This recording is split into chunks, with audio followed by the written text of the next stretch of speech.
प्रकाश परावर्तन एवं अपवर्तन, क्योंकि जो प्रकाश होता है वो अपने आप को परावर्तन करता है या अपवर्तन करता है, दो करता है।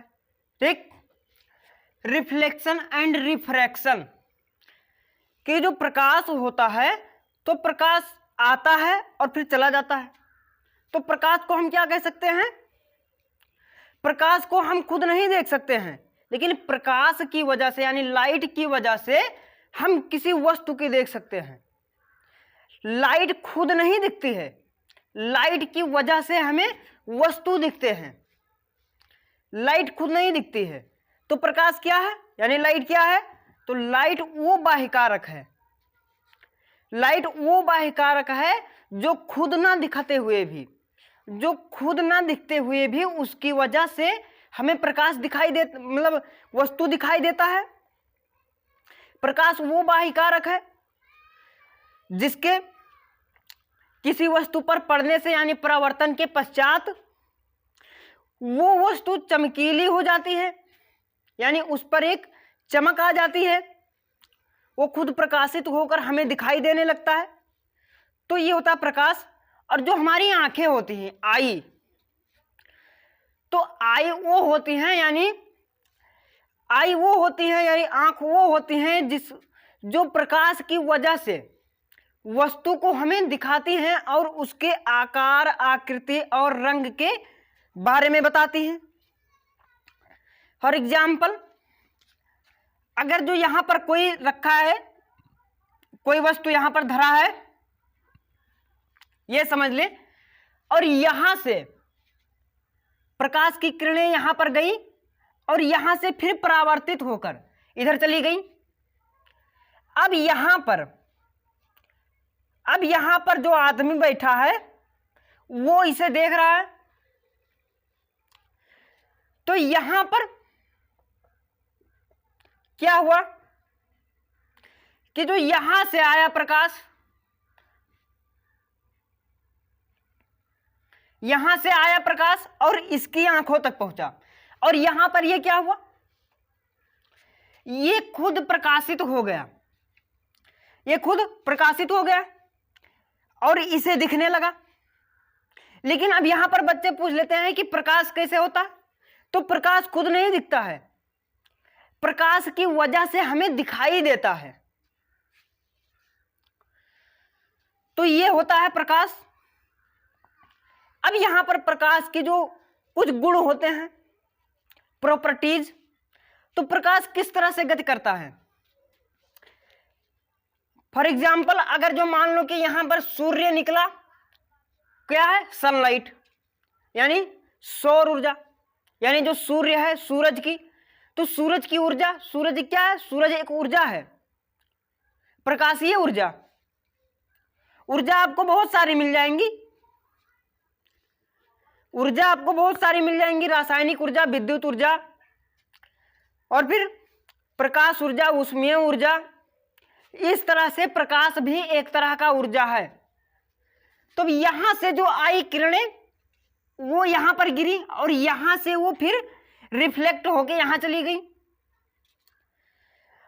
प्रकाश का या तो फिर परावर्तन हो जाता है या फिर अपवर्तन हो जाता है, और या फिर एब्जॉर्ब ही हो जाता है।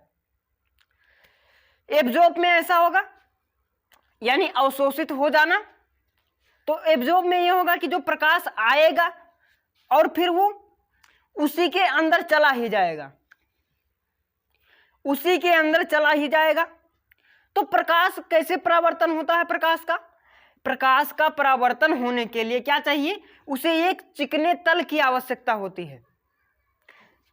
जैसे ये है चिकना, इसे क्या कहते हैं? ये चिकना है पर ये पारदर्शी नहीं है, अपारदर्शी है। प्रकाश का परावर्तन सिर्फ अपारदर्शी पर होता है, पारदर्शी पर तो अपवर्तन होता है। अपवर्तन का मतलब प्रकाश एक तरफ से गया और दूसरी तरफ निकल गया, पर वो जिस स्पीड से गया था, मतलब वनियो जितनी तेजी से गया था उस तेजी से यानी उसी स्पीड से नहीं निकल सकता। क्यों नहीं निकल सकता? अब यहां पर हम आपको दिखा रहे हैं, जिसे मान लेते हैं कोई कांच का बोतल है, कांच की बोतल है ये, या फिर हम इसे मान लेते हैं ये क्या है, एक प्लास्टिक की बोतल है। अब यहां से इस तरफ से प्रकाश जाएगा और इस तरफ से निकल जाएगा, इस तरफ से जाएगा और इस तरफ निकल जाएगा, तो क्या प्रकाश की चाल उतनी ही रहेगी? नहीं रह सकती। क्यों नहीं रह सकती? क्योंकि जब यहां से प्रकाश जाएगा, यानी जो निर्वात होता है, निर्वात का मतलब वायु में, तो वायु में प्रकाश की चाल कितनी होती है?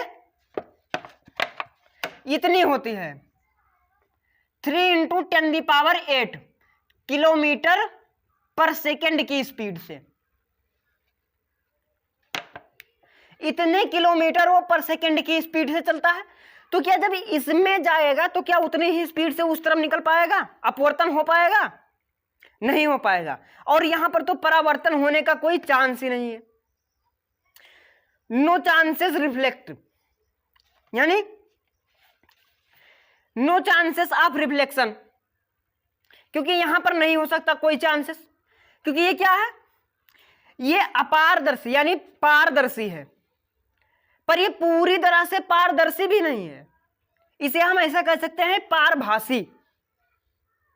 पारभासी में क्या होता है कि जो वस्तु होती है, यानी जो अगर जो हम मान ले ये बोतल है, तो इस बोतल के उस पार भी दिखाई देता है, पर हमें क्या है कि हमें साफ नहीं दिखाई देता है। अगर जो यहीं पर पूरी तरह से साफ दिखाई देता तो क्या हो जाता? पारदर्शी, पूरी तरह से पारदर्शी हो जाता। पर यहां पर भी प्रकाश का अपवर्तन हो जाता है, रिफ्रैक्शन। तो अपवर्तन समझ में आ गया। अब यहां पर परावर्तन हो रहा है, यहां पर क्या हो रहा है? परावर्तन हो रहा है। तो परावर्तन में आई किरणें और यहां से निकल गई ये किरणें, तो ये हो गया अपवर्तन, रिफ्लेक्शन। तो रिफ्लेक्शन होने के लिए क्या चाहिए? उसे एक चिकने तल की आवश्यकता होती है, और चिकने तल को बनाने के लिए क्या करते हैं? अगर जो हम मान लें कि कोई शीशा है, तो शीशा को अगर जो हम एक तरफ यानी एक साइड को पेंट ना करें तो क्या होगा? वो पारदर्शी होगा। कभी बीकर देखा, यानी ग्लास जो पूरी तरह से ट्रांसपेरेंट हो, ट्रांसपेरेंट ग्लास, तो उसमें क्या होता है कि जो ग्लास होता है उस ग्लास में हमें एक तरफ से दूसरी तरफ दिखाई देता है, तो क्या हो गया? उसमें प्रकाश का परावर्तन भी नहीं हो सकता, यानी परावर्तन अभी उसमें नहीं होगा। पर अगर जो हम मान लें कि उसी गिलास का, यानी कोई ये इस तरह से है, ये मान लो समतल दर्पण है, दर्पण है ये प्लेन मिरर, इसे हम क्या बोल सकते हैं? प्लेन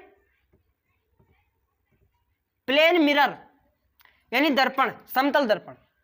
तो अब इस समतल दर्पण पर अब यहां से जब आएगी, यानी प्रकाश आएगा, तो क्या होगा? अभी ये समझ लो यहां पर पेंट नहीं है, तो अब यहां से अगर जो आएगा प्रकाश और यहां पर ऐसे निकल जाएगा, और ये बीच में यहां पर पड़ जाएगा अभिलंब। अब यहां से आई प्रकाश और यहां पर निकल गई, ये हुआ। पर अगर जो हम इसी को इस तरफ से पेंट कर दें, ये कर दिया पेंट, अब यहां पर जो प्रकाश है वो प्रकाश यहां से आएगा और इसी डायरेक्शन में फिर चला जाएगा, यहां पर रिफ्लेक्शन हो जाएगा, रिफ्रैक्शन नहीं हो सकता। इतना समझ में आ गया। पर इसके कुछ लॉ हैं, यानी नियम, परावर्तन के भी नियम हैं। पर उससे पहले हम क्या करेंगे कि जो प्रकाश है, प्रकाश गति करता है, तो प्रकाश कैसे गति करता है? प्रकाश हमेशा सीधी गति करता है, प्रकाश को हम मोड़ नहीं सकते, फॉर एग्जाम्पल, अब यहां पर अगर जो मान लो कि यहां से सीधी प्रकाश आ रही है इस तरफ से, तो प्रकाश इसी तरफ चली जाएगी सीधी, ना कि यहां पर अगर जो हम चाहें कि किसी पाइप की मदद से जिस तरह हम पानी को जिस तरह चाहें उस तरफ लेकर जा सकते हैं, उस तरह नहीं लेकर जा सकते। वो इसे इस तरफ नहीं जा सकता, ऐसा नहीं होगा। वो जिस डायरेक्शन में आया है उसी डायरेक्शन में चला जाएगा।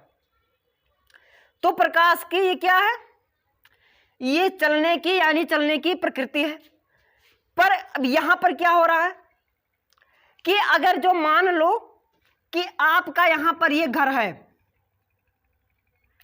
यहां पर ये हो गया दरवाजा, अब यहां पर यानी ये खिड़की है, खिड़की के सामने यहां पर समझ लो ये क्या है, सूरज। सूरज की किरणें यहां पर गई, यहां से इस घर के अंदर गई और ये घर के अंदर उजाला हो गया। पर यहां पर क्या हुआ कि सूरज इसके जस्ट सामने है। पर अगर जो यहां पर देख ले कि दूसरे घर में देख ले, दूसरे घर में यहां पर है अगर जो उसकी खिड़कियां, तो यहां पर है उसकी खिड़कियां, तो कि यहां पर प्रकाश नहीं जाएगा, प्रकाश जाएगा। पर क्या है कि वो सीधी इस तरीके से ना जाकर वो अपने आप को एक तरंग की भांत में लेकर जाएगा, वेव्स के रूप में। तो तरंग क्या होता है? अब यहां पर कुछ बच्चे सोच रहे होंगे कि तरंग क्या होता है। तो इतना समझ में आ गया ना कि प्रकाश सीधी रेखा में चलता है, सीधी रेखा में। अब ये क्या है, ये तरंग है, ये तरंग है। तो प्रकाश ऐसे ऐसे भी जा सकता है तरंग के रूप में, क्योंकि अगर जो यहां पर मान लें कि इसके सामने नहीं है और प्रकाश की ये क्या होगी, इस तरह से भी चलता है और प्रकाश इस तरह से भी चलता है और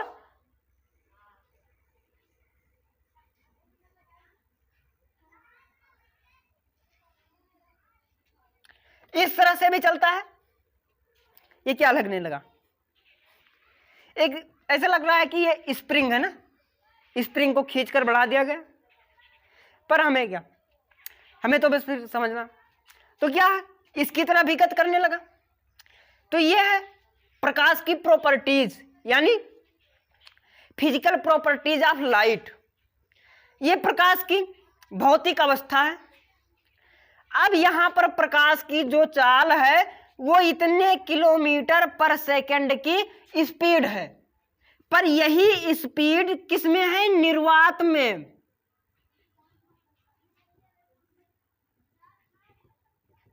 निर्वात में 3 × 10⁸ किलोमीटर पर सेकंड की स्पीड से प्रकाश चलता है। पर अगर जो हम इसी प्रकाश को पानी से गुजारें या केरोसिन ऑयल में या कुकिंग ऑयल में, तो ये यहां पर उसकी इतनी प्रकाश की चाल नहीं रहेगी, घट जाएगी। अब मान लेते हैं कि जो कांच है, कांच के ग्लास में जो प्रकाश चलता है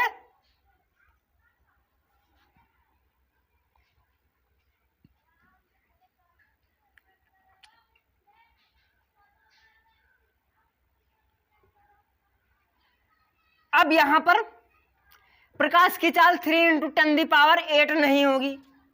अब यहां पर इसकी चाल घट जाएगी। क्यों घट जाएगी? क्योंकि यहां पर क्या है कि जो प्रकाश यहां से आया और इसे यहां पर एक मोटी दीवार पार करनी पड़ी। अब अपने आप पर ही देख लो, अगर जो आप मान लो कि इतनी स्पीड से जा रहे हो, बहुत तेजी से जा रहे हो, पर आपके सामने एक दीवार आ जाए, तो क्या आप अपनी स्पीड कम नहीं करोगे? चलो बताओ, कम करोगे या नहीं कम करोगे? कम करोगे ना। तो क्या होगा कि आपकी स्पीड कम हो जाएगी और फिर आप जब उस तरफ निकल जाओगे तब फिर हो सकता है कि आपकी स्पीड फिर उतनी ही स्पीड हो जाए। तो क्या होगा यहां पर कितना किलोमीटर हो जाएगी, यहां पर 3 × 10⁸ किलोमीटर। पर यहां पर जैसे इसमें घुसा, यहां पर उसकी हो जाएगी 2 × 10⁸ किलोमीटर। मान ले इससे भी कम हो सकती है, और फिर यहां पर आकर के 3 × 10⁸ किलोमीटर हो जाएगी। हो जाएगी भाई, बिल्कुल हो जाएगी। तो ये है प्रकाश के फिजिकल प्रॉपर्टीज। अब यहां पर से निकलता है परावर्तन के नियम, लॉ ऑफ रिफ्लेक्शन, कि जो परावर्तन का नियम है, परावर्तन के नियम के अनुसार ही परावर्तन होता है।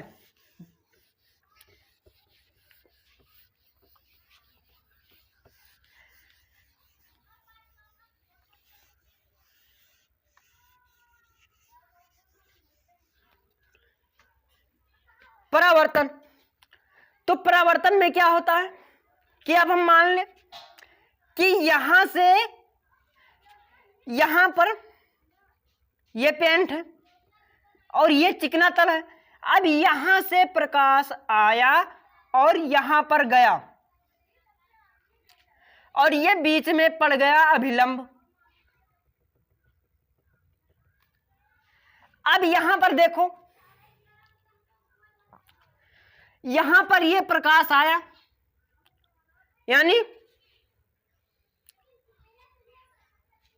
परावर्तित किरण ये हो गई, यानी reflect angle, reflective angle, reflective रे किरण, यानी, और यहां पर ये क्या हो गया, इंसिडेंस रे। मतलब इंसिडेंस का मतलब आपतित किरण, और ये परावर्तित किरण।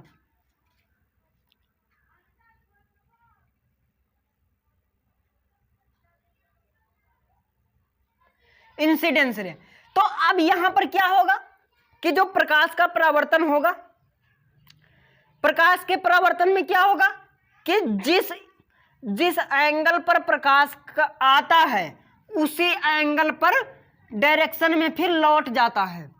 अब यहां पर अगर जो हम मान ले कि ये क्या है, इंसिडेंस एंगल, और ये रिफ्लेक्टिव एंगल,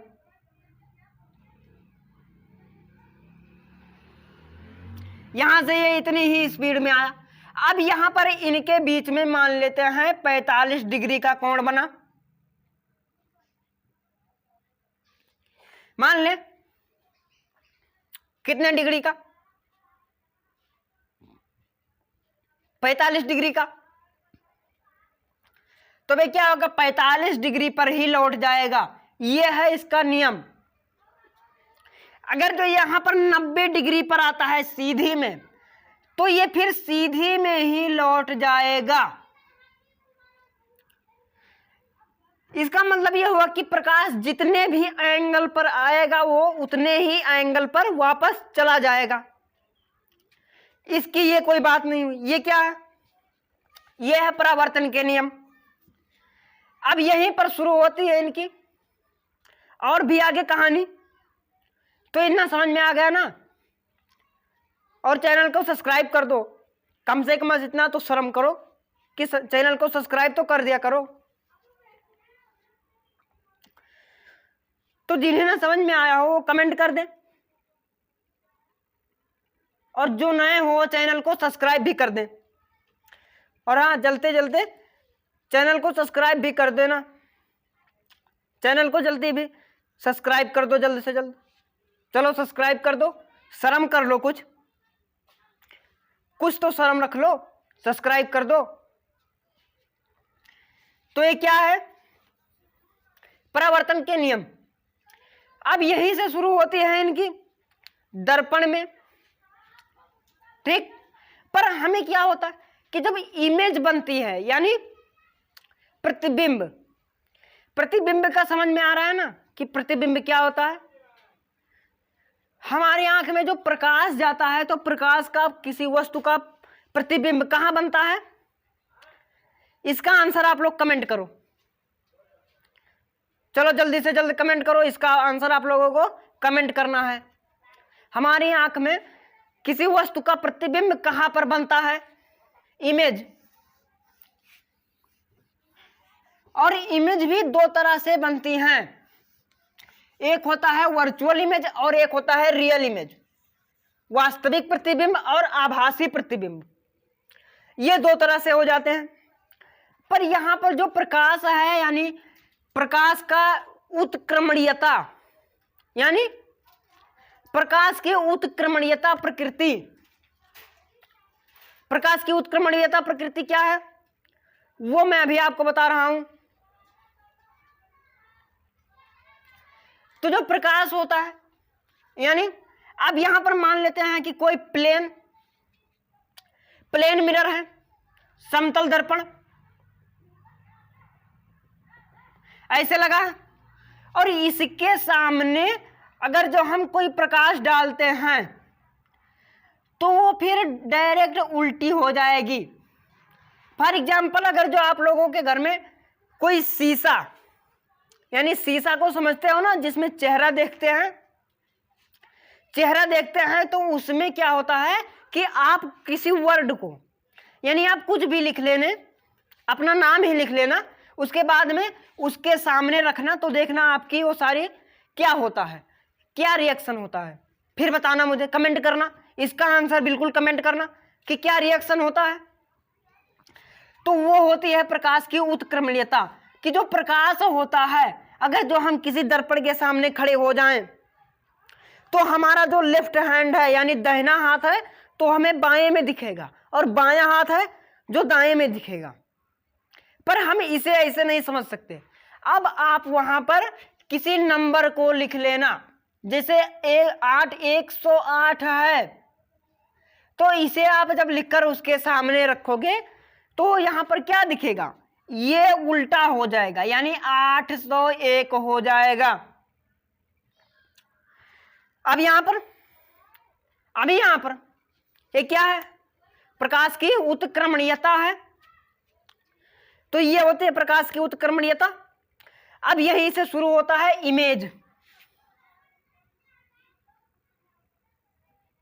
इमेज। यानी प्रतिबिंब। प्रकाश की उत्क्रमणीयता समझ में आई ना सभी को? जिनको ना समझ में आई हो वो कमेंट कर दें, और जो नए हो चैनल को सब्सक्राइब कर दें, और जाते जाते चैनल को सब्सक्राइब भी कर देना। तो हम पढ़ेंगे अगले टॉपिक में इमेज और दर्पण के बारे में। तो जय हिंद।